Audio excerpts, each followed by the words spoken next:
아멘.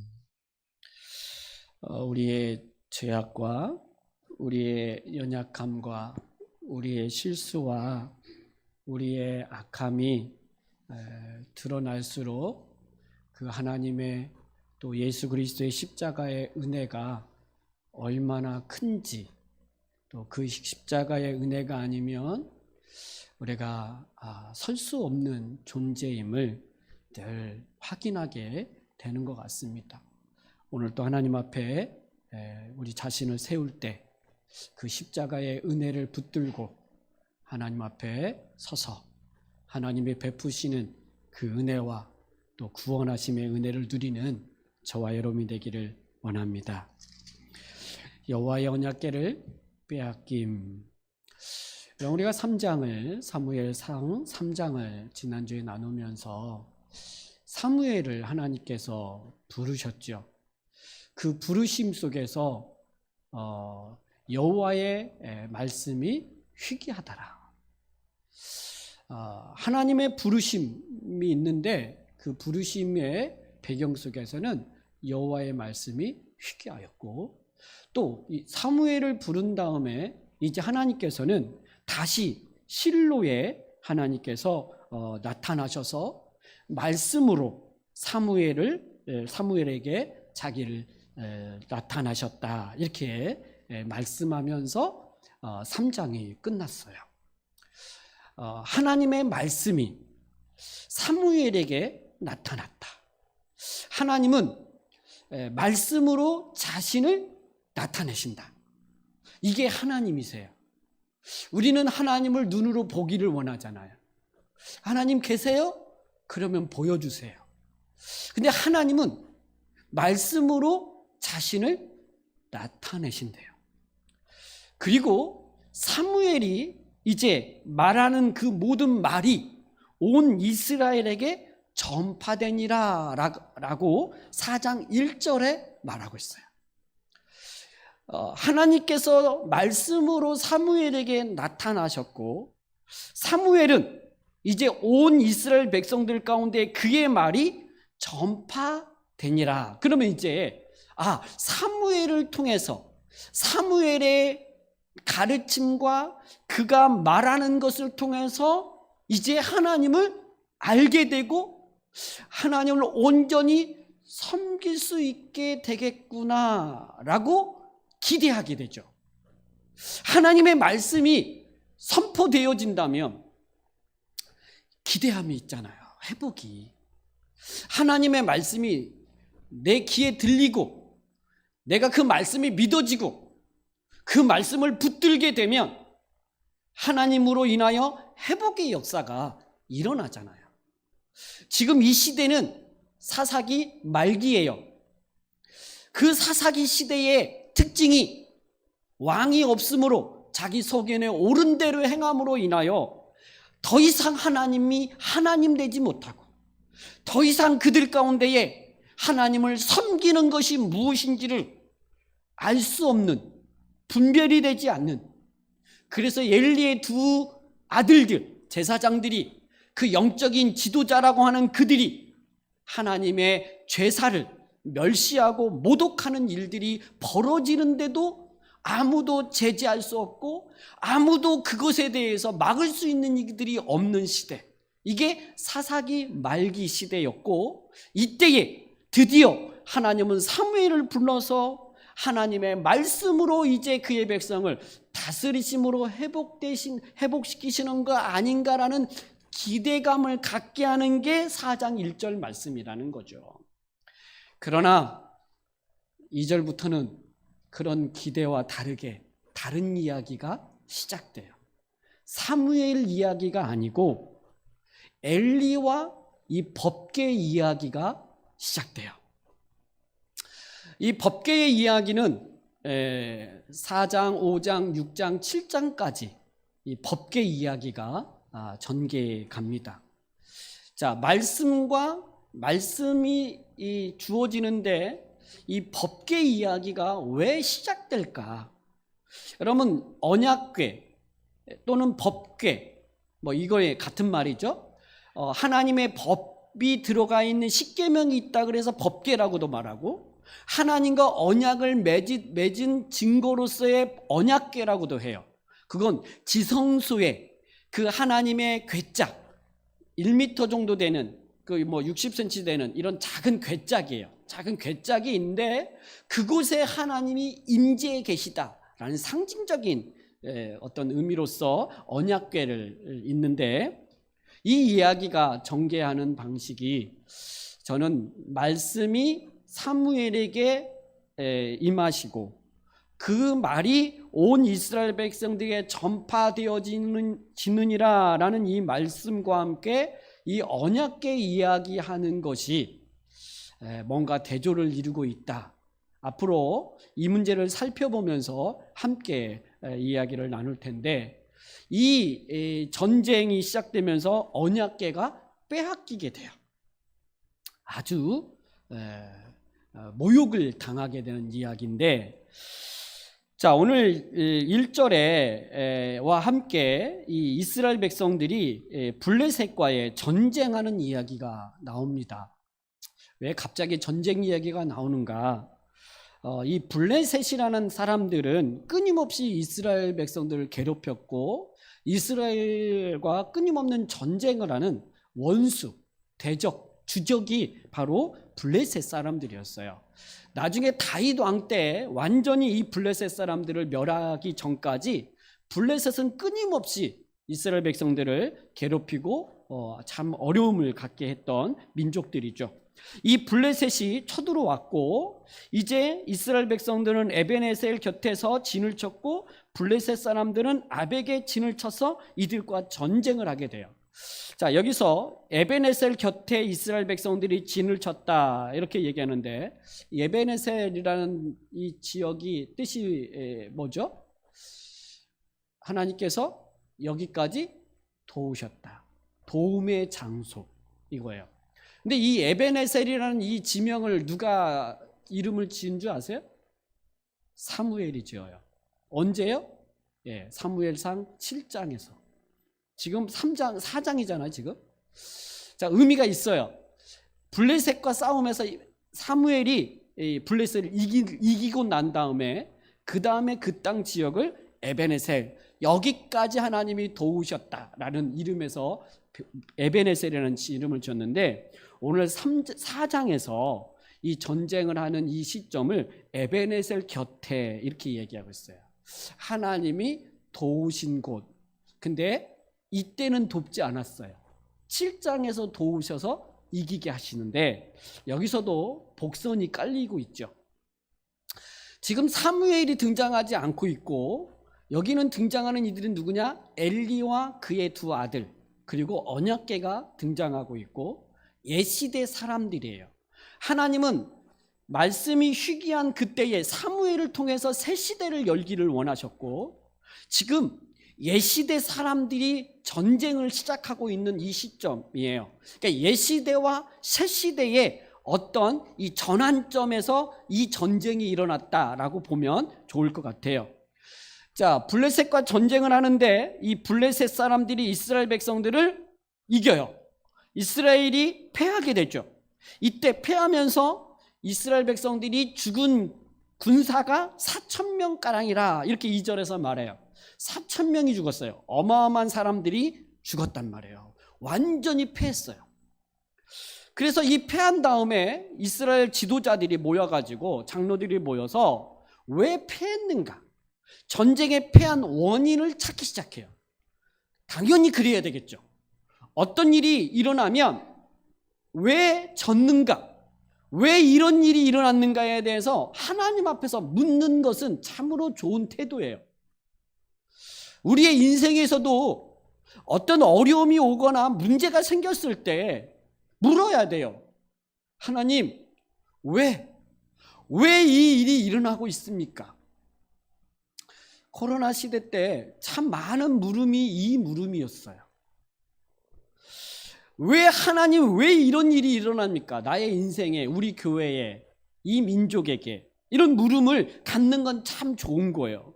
그래서 장로들이 모여서 지도자들이 모여가지고 3절에 이렇게 말해요. 여호와께서 어찌하여 우리에게 오늘 블레셋 사람들 앞에서 패하게 하셨는고, 이렇게 얘기하는데, 여러분, 이 이스라엘 백성들이 블레셋에게 패한 것이 하나님께서 패하게 하셨다는 거예요. 하나님이 함께 하셨으면 이겼겠죠. 근데 이 승패의 여부가 하나님께 있는데 하나님이 패하게 하셨다, 이렇게 진단을 내렸어요. 이렇게 해석을 했단 말이에요. 아, 하나님이 우리를 패하게 하셨구나. 그러면 다음 단계는 뭐 해야 돼요? 하나님이 패하게 하셨으면 왜? 우리에게 뭐가 잘못한 게 있나? 우리가 뭔가 죄 지은 것이 있는가? 우리가 뭔가 돌이켜야 될 것들이 있는가? 이렇게 하나님 앞에서 자기의 믿음과 신앙을 점검하면서 하나님 앞에 돌이켜야 되고 회개할 것이 무엇인가를 찾는 것이 그 다음 단계일 거예요. 여러분, 이스라엘 백성들은 지금 제사까지 무너졌어요. 여러분, 제사를 거룩하게 하나님 앞에 드려야 될 홈리와 비느하스, 그때 당시의 제사장들이 하나님 앞에 제사를 드리기 전에, 기름으로 하나님 앞에 드리기 전에 제사장이 먹을 생고기를 달라. 안 됩니다 그랬더니 너희가 안 주면 내가 억지로 빼앗아 가겠다 하면서 제사에서도 하나님 앞에 드려야 될 온전한 예배, 온전한 제사를 무너뜨리는 이 일들이 있음에도 불구하고 회막문에서 수종드는 여인들과 동침하는 이 악행을 저지르는데도 불구하고 회개의 모습이 없어요. 아버지 엘리가 불러다가 어찌하여 너희가 그런 일을 하냐, 어찌하여 이렇게 얘기할 때 내 아들들아 그리하지 마라 그랬을 때 회개 안 해요. 여러분, 사사시대의 특징, 회개하지 않아요. 돌이키지 않아요. 자기들이 문제가 있는데, 지금 무너짐이 있는데 이 무너짐을 무너짐으로 보지 않고요, 나에게는 문제가 없고 하나님 탓을 해요. 여러분, 죄가 들어오면 그러잖아요. 아담이 처음 하나님 앞에 먹지 말라는 선악과를 따먹고 난 다음에 하나님이 묻잖아요. 너 왜 먹지 말라는 선악과를 먹었냐? 이렇게 말하면 하나님 잘못했습니다, 용서해 주세요, 이게 정답인데, 하나님이 주신 저 여자가 내게 줌으로 내가 먹었습니다. 저 여자가 안 줬으면 내가 안 먹었는데, 그것도 하나님이 준 여자가, 하나님이 저 여자를 나한테 안 줬으면 안 먹었어. 이게 죄를 범한 사람들이 갖는 특징이고, 이게 어두워진 사람들의 특징이에요. 자기를 보지 못해요. 객관적으로 자기를 보지 못하고 탓을 해요. 하나님 탓을 하고 부모님 탓을 하고, 부모님이 나에게 이걸 해주지 않아서 내 모양이 이 꼴이라고. 이게 주변의 탓을 하면서 돌아보지 않아요. 오늘 이 하나님이 블레셋 사람들에게 앞에서 우리를 패하게 하셨다. 왜 패하게 하셨는가? 어찌하여 패하게 하셨는가? 그럼 패했다면 그 원인을 찾아야 되는데, 이들이 한 행동이 뭔지 아세요? 아주 과관이에요. 근데 이 과관이 우리의 모습이기도 해요. 자, 3절을 다시 한번 좀 같이 읽어볼게요. 저는 오늘 본문에서 가장 핵심이 3절이라고 생각해요. 자, 함께 읽겠습니다. 시작. 백성이 진영으로 돌아오매 이스라엘 장로들이 이르되 여호와께서 어찌하여 우리에게 오늘 블레셋 사람들 앞에 패하게 하셨는고, 여호와의 언약궤를 실로에서 우리에게로 가져다가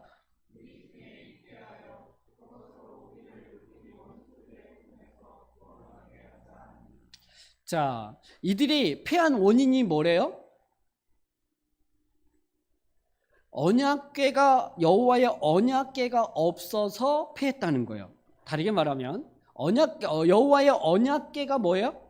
하나님이 임재한, 우리와 함께 하심에 대한 상징이잖아요.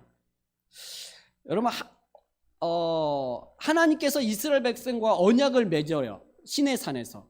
그렇잖아요. 시내산 언약을 맺으면서 나는 너희의 하나님이고 너희는 내 백성이라.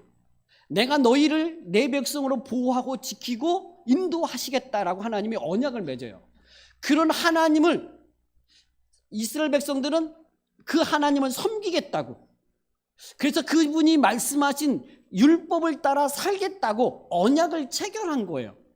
그래서 하나님이 너희는 내 백성이니까, 나와 언약을 맺은 내 백성이니까 내가 너희 가운데 함께 있겠다라고 하면서 그 함께함의 상징적으로 성막을 짓게 했고, 그 성막 안에, 지성소 안에 언약궤, 궤짝을 하나 만들고 두 그룹으로 싸워서 이 그룹 안에 하나님이 임재해 계시겠다라고 한 상징적인 의미로서 언약궤를 만들게 했고, 이스라엘 백성들이 이 언약궤, 지성소에서 하나님이 임재하실 때 구름 가운데 임재하셨어요. 그러니까 구름 가운데 임재하는 것이 하나님의 임재의 상징이었어요, 구름이.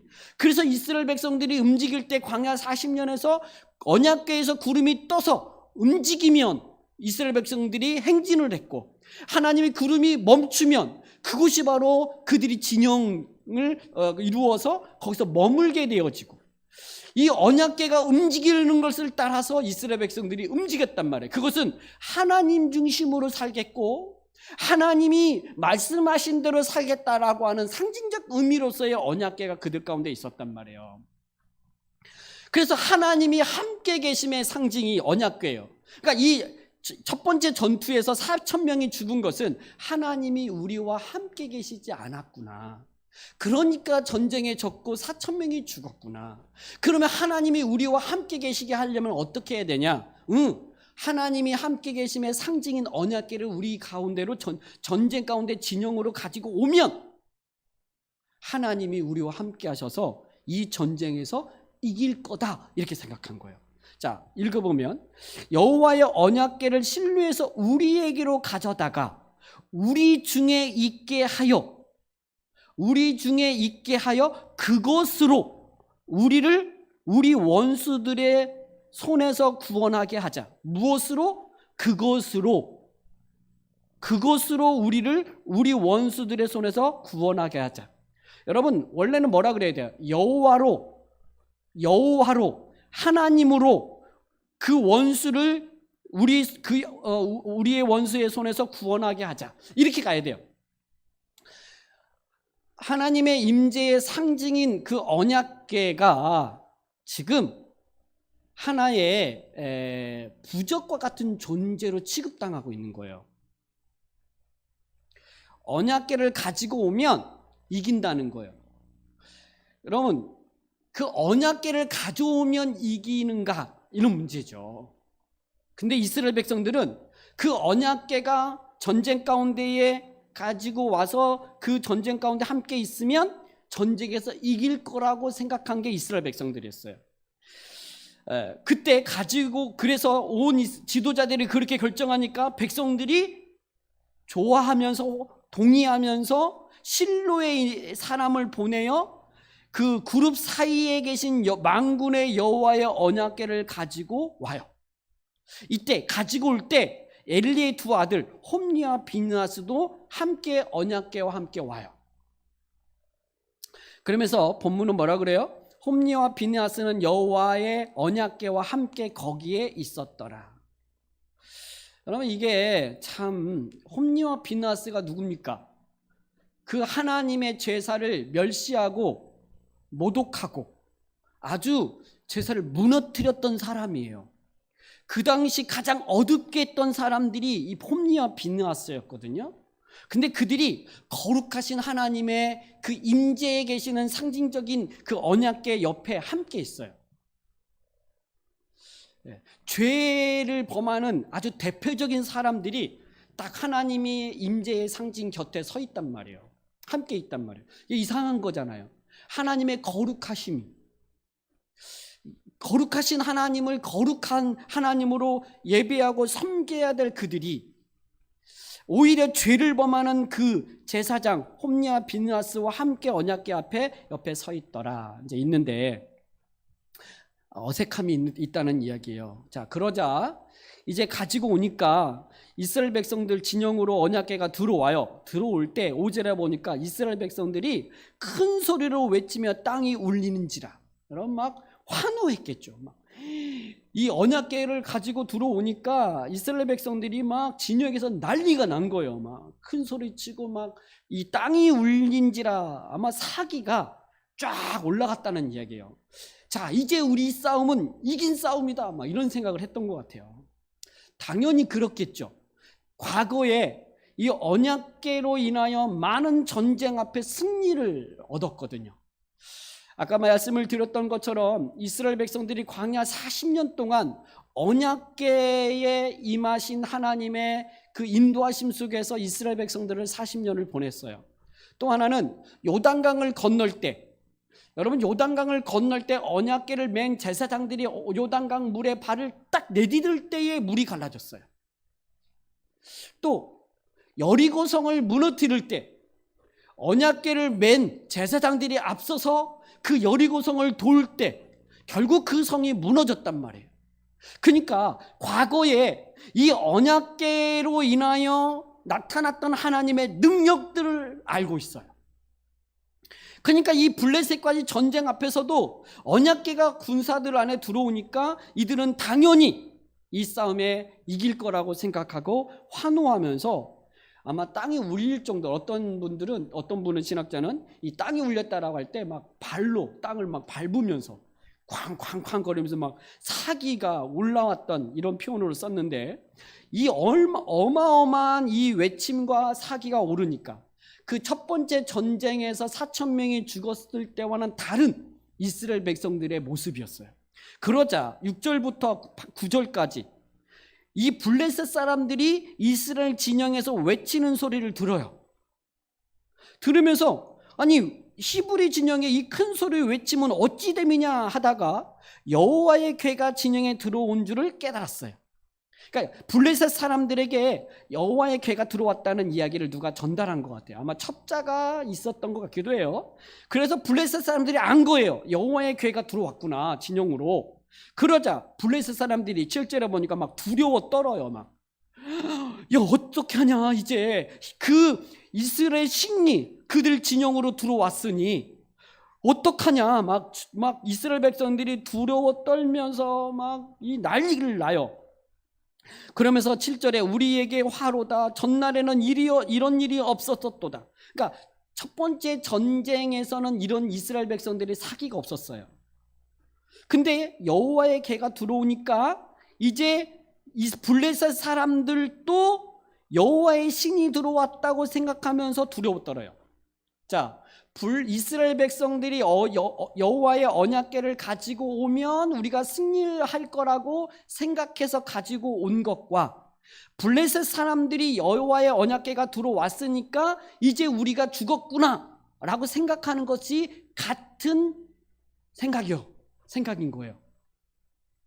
언약궤가 들어온 것이 이스라엘 신이 들어왔다고 생각한 거예요.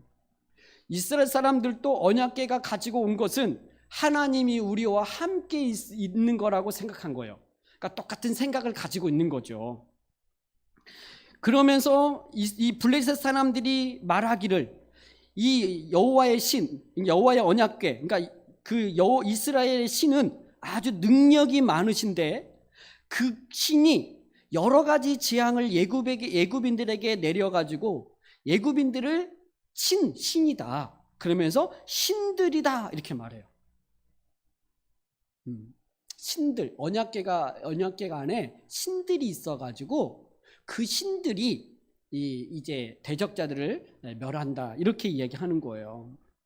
막 그러면서 이제 이스라엘 블레셋 사람들이 그 신들이 들어왔으니까 우리는 죽었구나 하고 막 두려워 떨면서 도망갈 거라고 그 다음 표현을 써야 되는데 이제 이 블레셋 사람들이 막 겁을 먹고 도망칠 거라고 생각을 해야 되는데, 그리고 블레셋 사람들이 이제 패하고 이스라엘이 이길 거라고 기대를 하는데 9절에 블레셋 사람들이 이렇게 외쳐요. 너희는 강하게 하여 대장부가 되어 너희가 히브리 사람의 종이 되기를 그들이 너희의 종이 되었던 것 같이 되지 말고 대장부같이 되어 싸우라. 여러분, 블레셋 사람들이 이스라엘 백성들을 종삼았었거든요.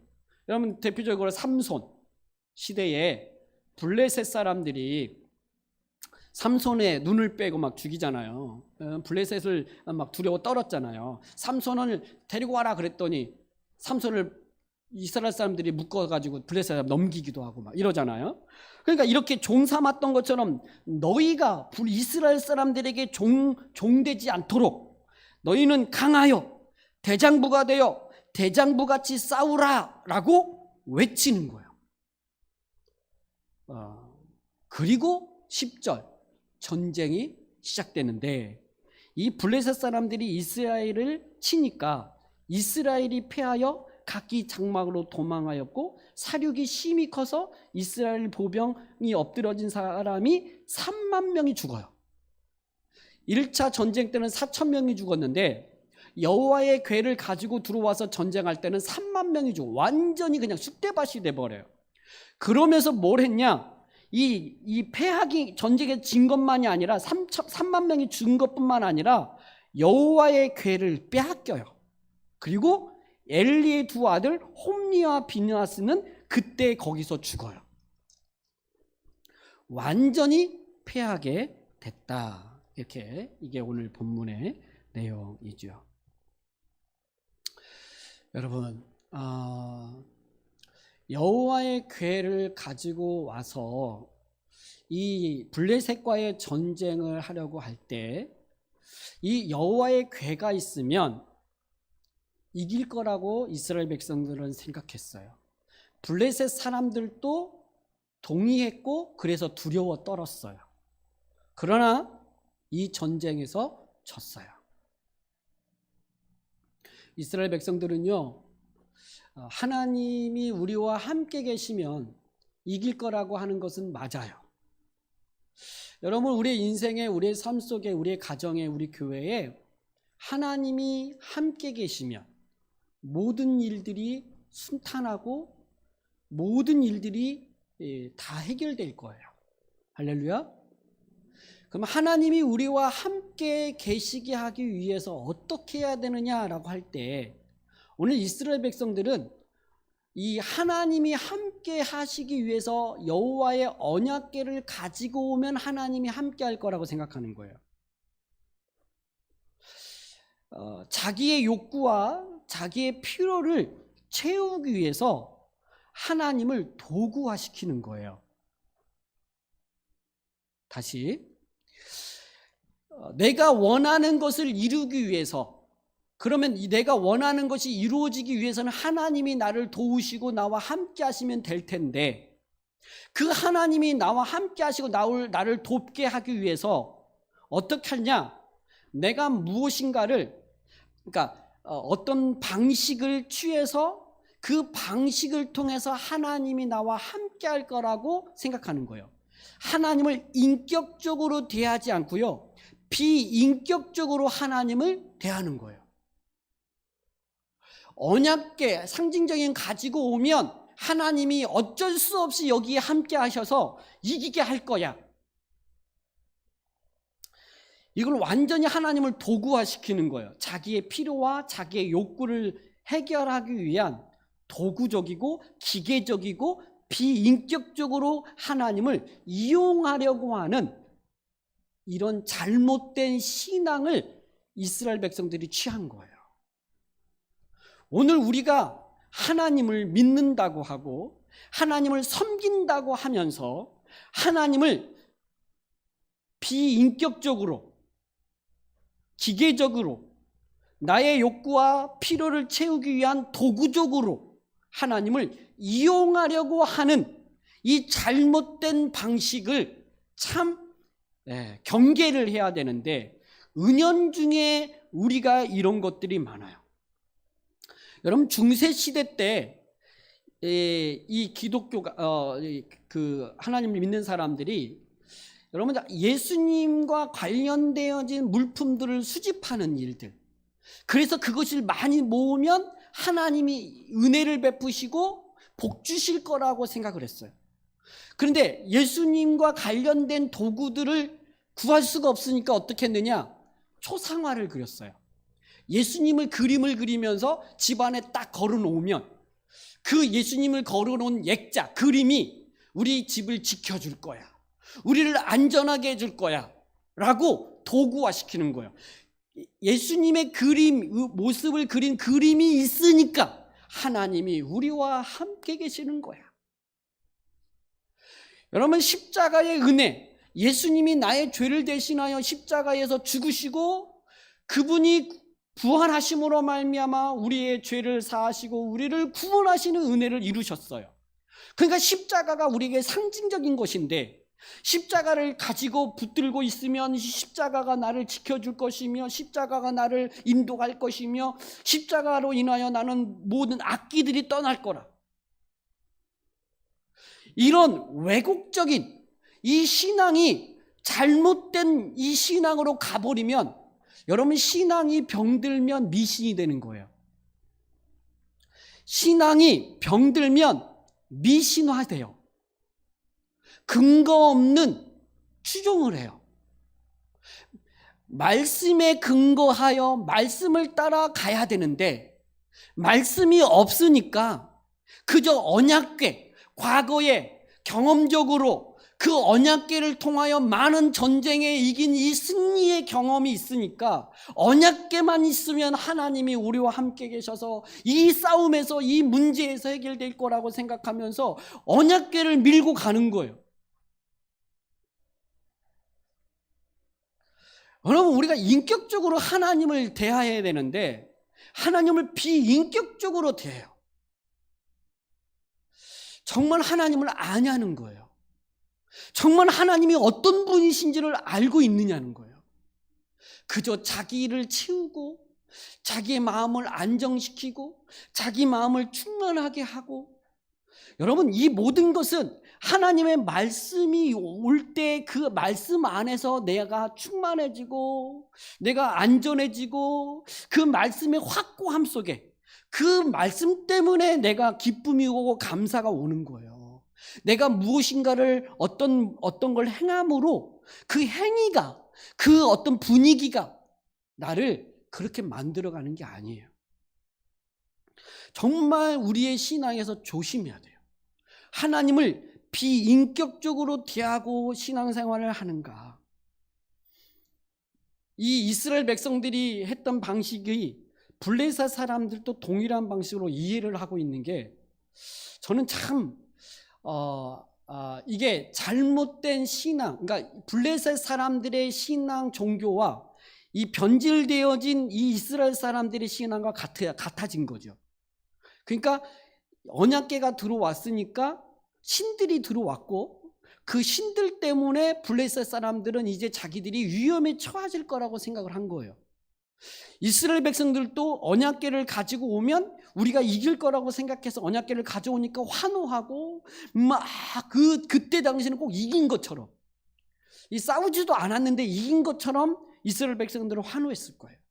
근거 없는 이런 거 있잖아요. 정말 하나님 전쟁을 앞에 두고 1차 패했을 때 하나님, 우리가 어떻게 해야 됩니까? 기도를 안 해요. 하나님의 말씀을 듣지 않아요. 그리고 자기들의 임의대로 그리고 자기 경험에 근거하여 해요. 이런 경우도 있잖아요. 내가 어떤 문제가 있어가지고 하루 종일 하나님 앞에 엎드려 기도했더니 문제가 해결됐더라. 그러면 그 다음부터는 하루 종일 문제만 생기면 하루 종일 기도만 하면 해결될 거라는 거예요. 그 비인격적인 거 아니에요? 하나님을 내가 그렇게 하루 종일 기도만 하면 하나님은 어쩔 수 없이 그 응답을 해줘야 돼요? 내가 이렇게 안 하면, 하루 종일 기도 안 하면 하나님은 응답 안 하시냐는 거예요. 이게 하나님에 대한 인식이 굉장히 왜곡되어 있는데, 이 왜곡되어짐의 근거가 뭐냐? 말씀이 없고 그저 신앙적인 어떤 외적인 형태만 갖추다 보니까 그 외적인 형태가 미신화돼 버리는 거예요. 하나님을 인격적으로 섬기는 게 아니라 비인격적이고 기계적이고 도구화 시켜버리는 거죠. 이게 사사시대의 말기에 일어난 이스라엘 백성들의 모습이고, 오늘 사무엘을 불러서 사무엘과는 어떤 관계예요? 말씀으로 그를 부르시고 말씀 가운데 그에게 나타나시고 말씀으로 그의 입에 여호와의 말씀을 두고, 이제 사무엘은 말씀으로 이스라엘 백성들을 다스려요. 사무엘 시대는요, 새로운 시대예요. 여러분, 미스바 대각성이 운동이 벌어지는데, 이 미스바라는 곳에서 사무엘 이스라엘 백성들을 전체를 모아놓고 이 말씀으로 이스라엘 백성들을 회개시키고 돌이켜요. 근데 지금까지 이스라엘 백성들은 뭘 중심이냐면 그저 제사를 드리면서, 그리고 이 언약궤, 이 구약적 옛 방식의 신앙생활을 하고 있어요. 아니, 그 언약궤에, 하나님의 언약궤는 하나님이 만들라고 했고, 그 언약궤는 하나님의 임재의 상징이 맞아요. 하나님은 언약궤, 그 지성소 안에 있는 언약궤 안에 하나님은 자정해 계셨어요. 그런데 하나님이요, 떠나버려요. 하나님이 임재하지 않으면 그 언약궤는 아무것도 아닌 거예요. 그냥 괴짝인 거예요. 거룩함도 없고요, 아무것도 아니에요. 하나님이 임재하셨을 때 그곳에 능력이 나타나는 것이죠. 근데 이스라엘 백성들이 이렇게 했고, 오늘 우리들의 모습 가운데서도 우리의 신앙을 점검할 때 하나님을 좀 분명히 알고 바르게 하나님을 믿고 섬기고 있는가, 아니면 그저 옛날 방식에서 그저 비인격적으로 하나님 앞에 이렇게 하면 하나님은 이렇게 해주시고 저렇게 하면 하나님은 저렇게 하시니까 그렇게 해야 된다 라고 생각하면서 그렇게 하냐는 거예요. 저는 오늘 하나님과의 친밀한 관계가 중요하다고 생각해요. 오늘 하나님을 믿는 그 믿음으로 오늘 살아가는 것이지, 오늘 믿음은 없고 과거에 믿었던 그 믿음만 가지고 오늘 우리의 믿음의 삶을 살 수가 없어요. 그러면 내가 오늘 믿는 그 믿음이 뭐냐? 이 믿음을 확인하고 점검하고 참된 믿음 안에 서서 하나님을 예배하고 섬겨야 되겠죠. 오늘 예배도 마찬가지라고 생각해요. 이 예배, 11시 예배에 와가지고 의자에 앉아가지고 여기 있다라고 예배를 드리는 것도 아니고, 우리가 여기 모여 있으니까 하나님이 여기에 임하시는 것도 아니에요. 하나님은 인격적이시고 역동적이세요. 살아계신 분이란 말이에요. 그래서 우리의 믿음과 우리의 신앙을 바르게 할 때 하나님도 우리 가운데 함께 하셔서 우리 예배를 받으시고 우리를 통하여 하나님의 영광이 드러나게 되는 거죠. 전 두 번째, 여호와의 언약궤를 빼앗겼다. 전쟁에서 패하고 빼앗겼다고 해요. 여러분, 제가 말씀드린 것처럼 여호와의 언약궤는 하나님의 임재의 상징이에요. 여러분, 언약궤를 아무나 만질 수도 없고요, 임의대로 언약궤를 옮길 수도 없어요. 하나님이 정한 방식대로 옮겨야 돼요. 어떻게 해야 됩니까? 아론의 자손들이 이 어깨에 이거 대를 해가지고 어깨에 메고 움직여야 돼요. 그리고 아무나 법궤를 손을 댔다가는 하나님의 거룩하심 앞에 침범하게 돼서 죽임을 당해요. 여러분 너무나 잘 알듯이 다윗 왕 때에 이 언약궤를 가지고 오다가 좋은 의도로 언약궤가 떨어지려고 하니까 언약궤를 손댔다가 그 자리에서 죽은 사람이 있었어요. 그러니까 이 언약궤를 함부로 취급할 수도 없는데, 자, 이 전쟁에서 지면서 블레셋 사람들이 언약궤를 가지고 가버렸어요. 근데 언약궤를 가지고 갈 때 그들이 이 하나님이 정한 방식대로 움직였을까요? 함부로 만지고 막 그냥 자기들이 막 가지고 막 갔겠죠. 그런데 아무 일이 일어나잖아요. 그냥 언약궤를 그 블레셋 사람들이, 이스라엘 사람들도 아니고 그 이방 사람들이 블레셋, 하나님의 임재의 상징인 블레셋, 이 언약궤를 그냥 가지고 가는데도 그들에게 죽음이나 아무 일이 일어나지 않아요. 이스라엘 백성들에게 언약궤를 빼앗겼다, 이렇게 말하는데 사실 하나님이요 스스로 이 언약궤에서 그냥 이 이스라엘 블레셋 사람들이 가져가도록 허용한 거죠. 만약에 하나님이 허용하지 않았다면 이 언약궤를 움직일 수도 없고 가져갈 수 없었을 거예요. 허용했다는 말은 하나님이 더 이상 이 언약궤 안에 임재하지 않았다는 얘기예요. 떠나버린 거예요. 하나님이 떠났다는 것은 이스라엘 백성들 가운데서 떠났다는 얘기예요. 왜 하나님이 떠나셨냐? 그의 백성들 안에서 그의 백성들이 너무 더러워서, 그들이 홈리와 비느하스의 악행이 대표적인 거예요. 더 이상 하나님이 그들의 백성들 가운데에 함께 할 수가 없었어요. 그러니까 더 악한 블레셋 사람들 가운데 빼앗기도록 허용하고 하나님이 떠나버리신 거죠. 나중에 이 하나님의 영광이 이스라엘에서 떠났다라는 이야기가 이제 다음 주에 설교할 때 나오겠지만 12절부터 이야기가 나와요. 하나님의 영광이 떠났구나. 왜 떠났냐? 하나님이 이스라엘 백성들의 그 죄악들, 더러움을 더 이상 눈뜨고 볼 수가 없기 때문이겠죠.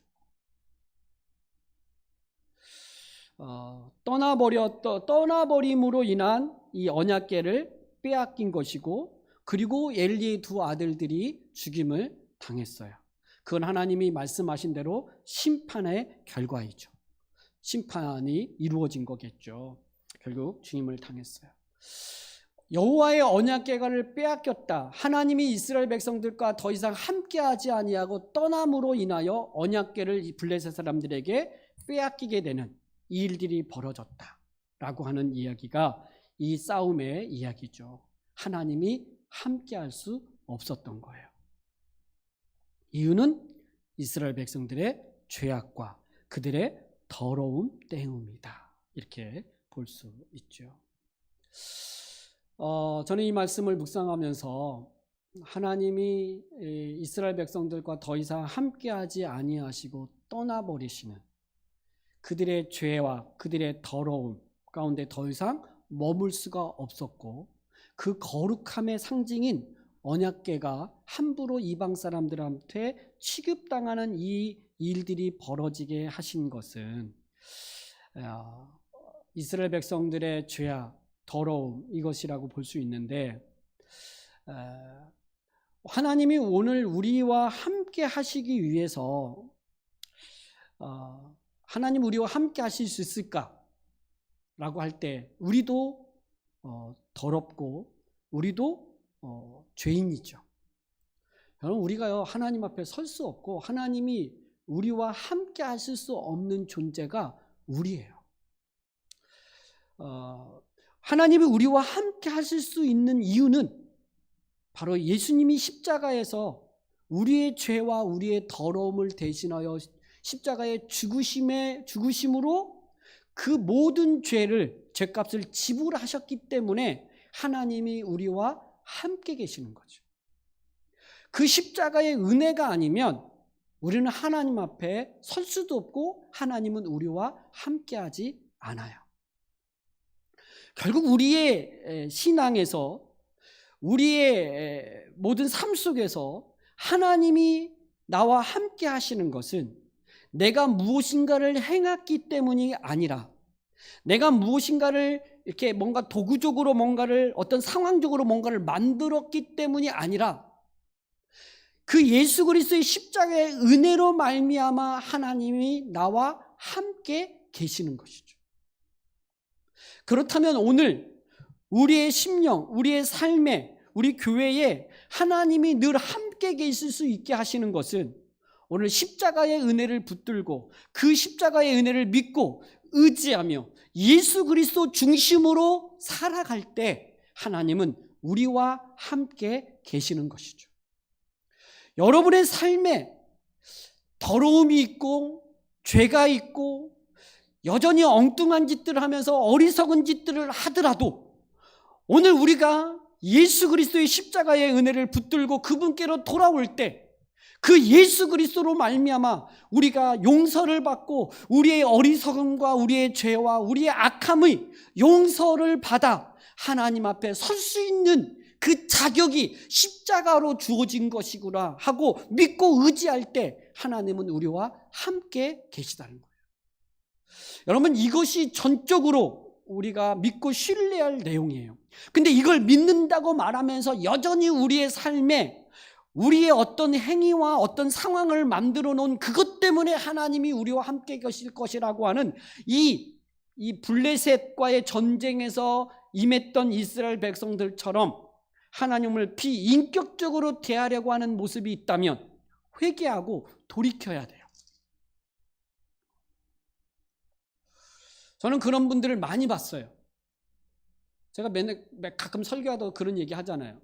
어떤 집사님이, 전에 섬겼던 교회 집사님이 나무 모양의 십자가가 막 때가 묻을 정도로 지고 왜 이렇게 들고 다니냐 그랬더니 이게 있으면 자기가 안심이 되고 잠잘 때도 그걸 만지면서 기도하면서 잔대요. 부적이에요, 부적. 잠이 안 올 때 성경책을 베고 자면 잠이 잘 와. 왜? 성경책을 베고 자면 마음이 편안해지거든. 그럼 이게 부적이 비인격적으로 대하는 거예요. 도구화하는 거예요. 하나님이 그렇게 역사하는 거예요? 하나님을 그렇게 만들어가는 거예요? 내가 뭔가를 하면 그렇게 하나님이 할 수밖에 없어요? 하나님이 응답하지 않을 수 없는 기도를 해라. 그런 게 어딨어요? 예수 그리스도를 믿고 의지해서 기도하면 하나님 응답하시죠. 하나님을 꼼짝 못하게 해야 된다. 그런 게 어디 있어요? 그걸 완전히 자기중심적으로 하나님을 해석해내는 거예요. 여호와의 언약궤가 들어오면 우리는 이 싸움에서 이길 거다. 그러니까 이런 신앙생활들에서 벗어나야 돼요. 은연중에 우리 안에 이런 것들이 있다면 이게 신앙에 병 들어가고 있는 거라고 생각하고 이것이 깊어지면 뭘로 간다? 미신화돼 버리는 거예요. 미신. 그러니까 하나님을 믿는다고 하면서 미신을 믿고 있는 거죠. 여러분, 이스라엘 백성들이요, 어려움을 처할 때, 전쟁할 때 여호와를 생각했다니까요. 하나님을 생각한 거예요. 어떻게 이 싸움을 이길 수 있는가도 알았어요. 하나님이 우리와 함께 계시면 이길 거다. 근데 하나님이 우리와 함께 하시기 위해서는 어떻게 할 거냐라고 말할 때 도구화 시켜버린 거죠.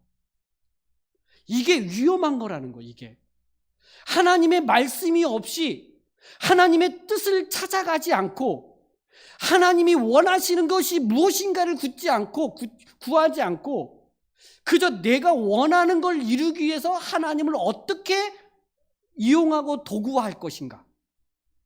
그래서 내가 이렇게 하면 하나님이 하실 거야. 내가 저렇게 하면 하나님이 도와주실 거야. 이렇게 생각하는 것들이 비인격한다는 얘기예요. 이거에 대한 경계, 이거에 대한 바른 신앙을 다시 한번 우리가 하나님 말씀 앞에서 회복하고 참된 믿음의 사랑, 참된 하나님을 온전히 섬기고 하나님만을 의지하며 살아가는 하나님의 백성들이 되기를 주님의 이름으로 축복합니다. 더 이상 하나님 우리를 떠나지 아니할 거예요. 예수 그리스도 안에서 하나님 우리와 함께 계세요. 임마누엘 되시는 그 하나님이 여러분의 삶에, 여러분의 가정에, 우리 교회에 늘 함께 예수 그리스도 안에 계심을 믿고 우리가 그분을 바르게 섬겨나가는 우리 모두가 되기를 주님의 이름으로 축복합니다. 함께 기도하겠습니다. 우리 한번 말씀을 좀 기억하면서 하나님, 내가 이스라엘 백성들처럼 하나님을 비인격적으로 또 섬기고 있지는 않는지, 그저 자기의 욕구와 필요를 채우기 위해서 하나님을 도구화하고 또 기계적으로 그렇게 하나님을 알고 섬기고 있는 모습은 없는지 돌아보게 하시고 회개하게 하시고 다시 한번 십자가의 은혜로 또 회복되어져서 십자가의 그 은혜 아래서 다시 하나님을 알고 하나님을 바르게 믿고 섬기며 인격적인 하나님과의 교제가 더 우리의 삶에 깊이 일어날 수 있도록 하나님 도와달라고 우리 함께 기도하겠습니다.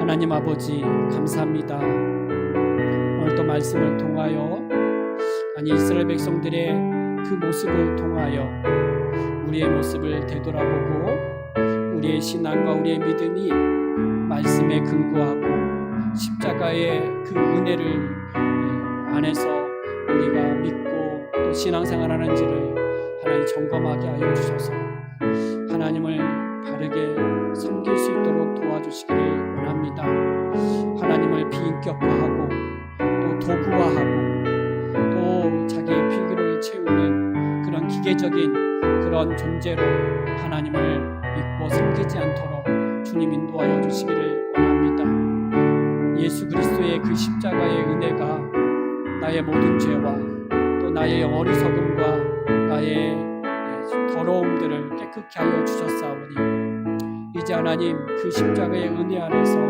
하나님을 바라보게 하시고 하나님을 믿게 하시고 하나님을 섬기며 나아갈 수 있도록 하나님 인도하여 주시옵소서. 하나님을 알게 하여 주시고 우리의 생각보다 또 우리가 하나님 기억하는 것보다도 더 하나님 깊이 아시는 그 하나님만을 의지하며 나아갈 수 있도록 주님 인도하여 주시옵소서.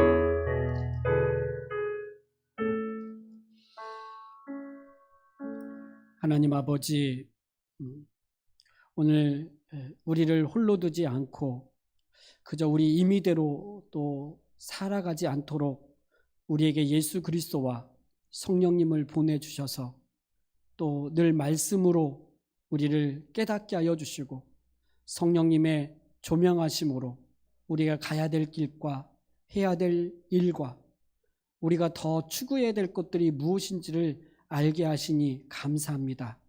하나님을 바르게 알고 바르게 믿고 바르게 섬기는 하나님의 사람들 되게 하여 주시옵소서. 우리 안에 연약함과 어리석음이 있다면 주께서 불쌍히 여겨주시고 돌이키게 하시고 회개하게 하시고 다시 한번 하나님의 은혜 아래서 십자가의 그 은혜 아래서 하나님 앞에 다시 한번 회복되어질 수 있도록 하나님 축복하여 주시옵소서. 감사드리며 예수 그리스도의 이름으로 기도드리옵소서.